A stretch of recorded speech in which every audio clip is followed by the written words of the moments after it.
This place is dangerous. I like it. You expecting a kiss? When you hear that glitch, it's time to thwip. But in this case, it's more like it's time to whip, because tonight I'm reviewing the McFarlane Toys DC Multiverse Arkham City Catwoman figure.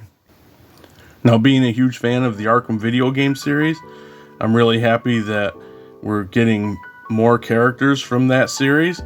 And of course, this one is Catwoman as part of the Connect to Build Solomon Grundy. Here we have the graphic on the packaging of Solomon Grundy. It's a shame we don't get a picture of Catwoman, but that's okay. We'll show off the rest of the box real quick, I guess. So then we have the other characters to build Solomon Grundy. I already reviewed Arkham City Batman. Then we have Ra's al Ghul and Penguin besides Catwoman. And those reviews will be coming up very soon. And this is just what piece you get with Catwoman and what you do to build Grundy. Just says Catwoman Arkham City, nothing fancy. Here's the window she would have been in, and the mumbo jumbo. For accessories, Catwoman comes with the tried and true McFarlane stand and the trading card that has a graphic from her character model in Arkham City with a bio on the back, and also this whip, which I have in her hand.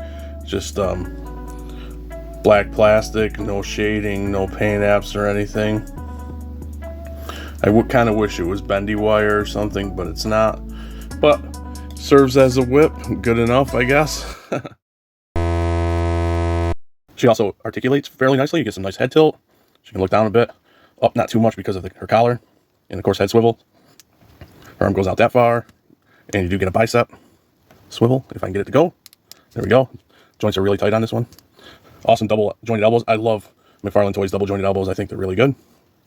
She's got some nice tilt in the upper torso, some arc back, and it rotates. And then down here, adds a little bit, so she can only crunch about that far. Arcs farther back, and of course you can swivel at her waist as well. Oh, I also forgot, of course, her wrist swivel and hinge in any direction you so choose. Typical McFarlane fare. And she can kick that far out. Just barely anything back at all. Splits about that far. It's a nice split range there. Tiny bit of rotation up here in this assembly. Nice double jointed knees. Then you get ankles that go really far up, which look kind of odd because it's all boot, and really far back. You can rotate up at this upper top piece. You get some pivot and toe articulation, just a tiny, too dark, just a tiny bit. 3, 2, 1. Presentation wise, I think she looks pretty good. I do have one gripe, but we'll get to that in a second as we take a look at the figure. I love her head sculpt. Just nice clean paint apps. Love the facial expression. Got the goggles that are molded onto the top of her mask. The cat ears. Then you have her necklace with a little cat pendant. Going down, it's just her black suit, but nicely sculpted and detailed. And you have her zipper all painted in. Going to her hands, I like how she has the silver paint. Let's see if we get it like that on her knuckles on both sides. And as we move farther down, this is my gripe. The McFarlane diaper, it's a little too, I wish they could do something if they're going to continue using the diaper type method for their figures, because it's a little much here. I would have liked it to be smaller at least. I mean, it's not a deal breaker, but sometimes it really bugs me, and sometimes it's just a annoyance to me. But going down her legs, I mean, basically looks just like she did in the game, which is awesome. Of course, not much to say about else. The design is nice. It's a nice sculpt. It's all in black. Nice boots. And as we turn her around, we'll get into the controversy. Yeah, I think she looks really cool. And not to be a perv, but the big talk of this figure is her butt.